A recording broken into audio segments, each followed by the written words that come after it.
صباح الخير، صباح الورد، صباح الياسمين.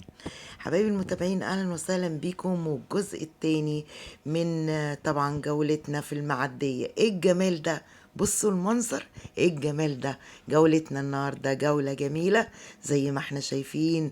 هنشوف اغرب الاسماك. بصوا طريقة الصيد، شايفين صيدين السمك بالطريقة ازاي. منظر جميل. طبعا دي المعدية.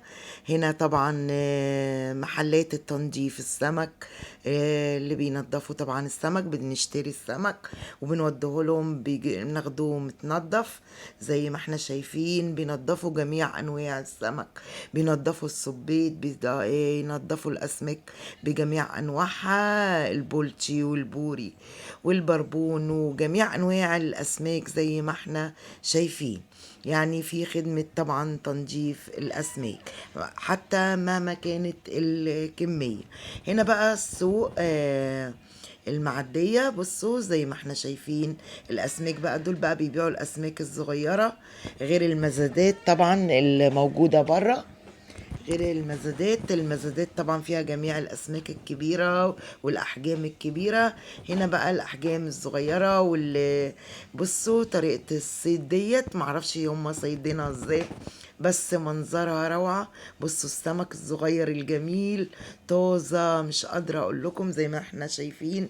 بصوا كمان الطريقة، هما بينزلوا الخيط ده تقريبا في المكان اللي بيصطادوا منه، وبيحطوا حاجة فالسمك بيدخل كله. بتاع بلدنا اهو.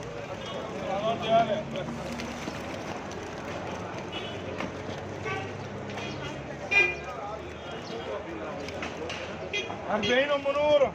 انا مش واخده يا مهر اللي انا عايزاه، عشان دي بتاع الناس واخر النهار عايزين فلوس. الله يرضى عليك. 40. لا لما ناخد حش على بعض 40 هم. بالله عليك. عشان طبعا اسماك كتير وانواع كتير زي ما شفنا. البولتي وبيع البولتي، طبعا التجار بيشتروا، اصحاب المحلات اللي طبعا في البلد بيشتروا من التجار هنا. وزي ما قلت لكم هنا بقى بيتباع على طريق القطر دوت او السوق المعدية، بيتباع الاسماك الصغيرة. طبعا غير اللي بيتباع عند المعلمين برا اللي بيعملوا المزادات. هنا بقى طبعا بيع اللي هو كميات كتير، مستويات اسماك كبيرة، غير اللي بيتباع على قضيب القطر زي ما شفنا. طبعا البولتي هناك يجنن، زي ما قلت لكم في الجولة الأولانية من 60 ل70 جنيه. طبعا في الجملة بياخدوه من 40 ل50 جنيه زي ما احنا شايفين. بصوا السمك طازة في منتهى الجمال. أسماك جنب، بصوا السمك صاحي. أسماك طبعا لسه جاية. المعدية من أجمل الأسواق في اسكندرية، وده كان الجزء التاني. استنوا بقى الجزء التالت، فيه مفاجآت، وهتشوفوا مفاجآت، وهتشوفوا حاجات كتير وأسماك كتير وأنواع كتيرة. اتفرجوا بقى على الجزء دوت وإن شاء الله يكون عجبكم. واستنوا الجزء اللي جاي، هنشوف مفاجآت تانية كتيرة. حبايبي المتابعين، يا رب يكون عجبكم جولة النهاردة، وطبعا جولتنا في المعدية الجزء التاني. وخليكم معانا وتشوف سلسلة جولتنا في المعدية الجزء التالت في منتهى الجمال. في مفاجآت وفي حاجات كتير هتشوفوها.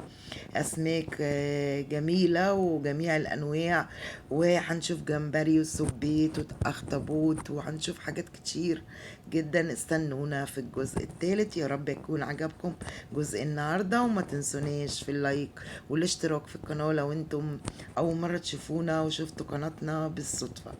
حبايبي المتابعين، تحياتي لكم جميعا، وكل اللي بيشوفني وبيسمعني تحية ليكم.